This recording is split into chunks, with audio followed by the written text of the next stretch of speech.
Hi, Facebook. I thought I would give a quick update, mainly just to kind of document how I'm feeling right now, which is pretty scared. So, I see the surgeon on Wednesday, which is just a couple days away. But during this time, about a week ago, my husband lost his insurance. So my physical therapy stopped, and I've basically been winging it this week in terms of just, doing my physical therapy and trying to keep the wound clean and using my shrinker and, just trying to take care of the leg as much as I possibly can. And I'm being extra cautious to make sure that nothing happens. And I have enough meds and everything else that, I'm fine. And honestly, there's really been no pain. So the horrible nerve pain that I was experiencing has gone. So this week, for the past, 4 or 5 days, it's really been pretty fantastic. The problem that I'm experiencing, which has me nervous and could actually delay me getting my leg, is not necessarily the insurance. We've picked up Cobra.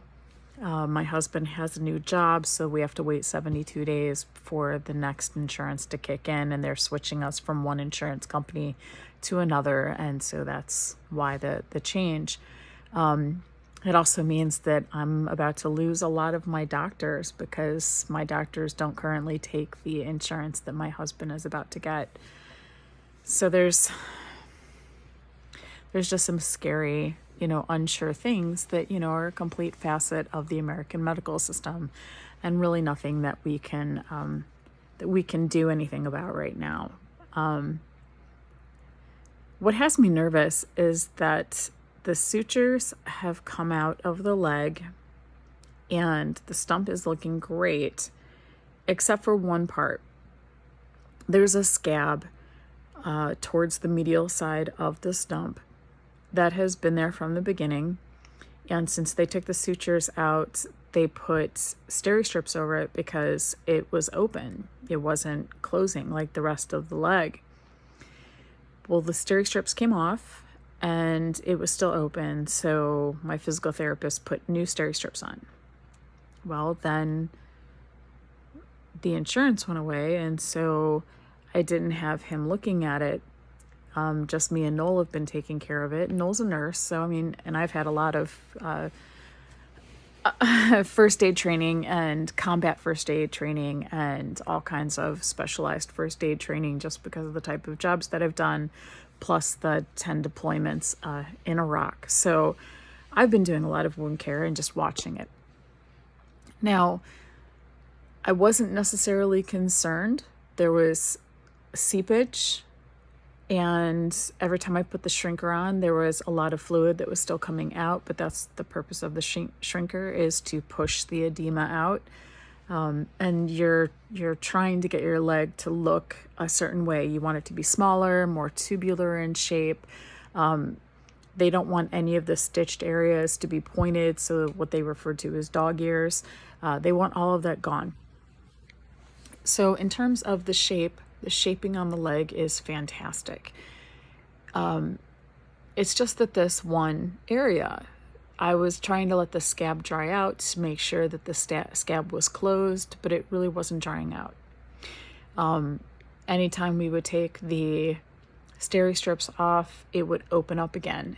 And there was a gelatinous, thick, yellow, gooey, viscous, it just icky, gross liquid that was there. Now, the wound itself doesn't have any smell to it, which is usually an indication of infection, but the shrinker definitely does. So even though I'm washing it a lot, any kind of discharge, once it dries on the shrinker, it's pretty smelly, so we wash it. Today, so 2 days before I see my surgeon, I sat my husband down and I said, listen, I'm taking the shrinker off. Do you want to take a look at the injury? at the suture site, and I'm really kind of concerned about this one area because I keep putting steri strips on it and it's just not healing. It's not closing. So he did. He took a look at it, and it is about the size of a quarter wide. It's open. He did remove the scab so that we could take a look at the wound, and underneath discovered that there is a rather large ulcerated hole that is there. On top of it, we noticed that to the right and left, there's also some smaller areas where it looks like the top skin has definitely knit together, so it's healed, but there also appears to be underneath it some ulceration. So it's possible there's some infection in there that I wasn't able to see because of this large scab that was in the way. He did detect a smell. So we have a call in to the physical therapist for tomorrow.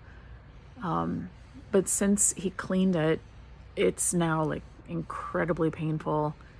And I'm just really nervous. He fully believes that this is actually going to impede my getting approval to be cast for the leg, because what's supposed to happen on Wednesday, what we were expecting, was a green light. We were expecting that the surgeon was going to say everything was great and that I would then be able to go to the prosthetist's office and start the process, which would be casting and then fitting and casting, and there's a whole bunch of stuff. But basically, it would start a process of what we were told would be like 3 to 4 weeks, and I'd be in a leg. But with this, I just don't know. And in order to even attempt to get it to heal and close, typically the process is to debride the area, which will be very painful, and remove any of the old tissue and make the area fresh and raw so that they can then suture it closed again. Normally with wounds like this, you just try and let it heal. But like I said, this is pretty deep. And usually when you have a wound that is like this, you do want to try and get it to close. And so we believe that just based on our knowledge that the process would be debriding and trying to stitch it closed again, which could put me off for another, 3 or so weeks. Gosh, I really hope not. I'm scared. I'm very stressed out.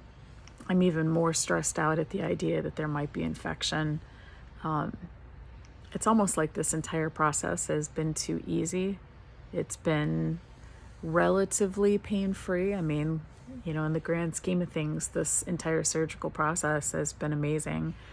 The 12 other surgeries that I had, I was in so much pain. I can't even verbalize the extreme nature of the pain that I was under, not just during surgical recovery, but just living life. I mean, it felt like I was constantly being hit in the shin with a hammer every step I took, and stepping down on hot nails or broken glass. I mean, it's a pretty extreme descriptions, but that's what every step I took was like prior to finally getting this amputation. So yeah, it's almost like this has been too easy. I mean, even with the little amount of pain that I've had, it's still considerably less than what I've experienced overall. And so I'm freaked out right now and worried about whether or not this is kind of like the hammer coming down, if this is going to delay the process of me getting a leg. God help me. I'm scared that this might wind up being even something worse, and that, you know, maybe it would wind up leading to having to have some of the leg taken off. I can say that just in the few minutes that I've been talking with you, it's actually, you know, gone up a level in pain, and I've even taken a painkiller. So it has me a little bit concerned. So I'm documenting, and we're going to keep our fingers crossed, and we are going to stay optimistic and hope for the best. But I am just admitting that I have some fear right now.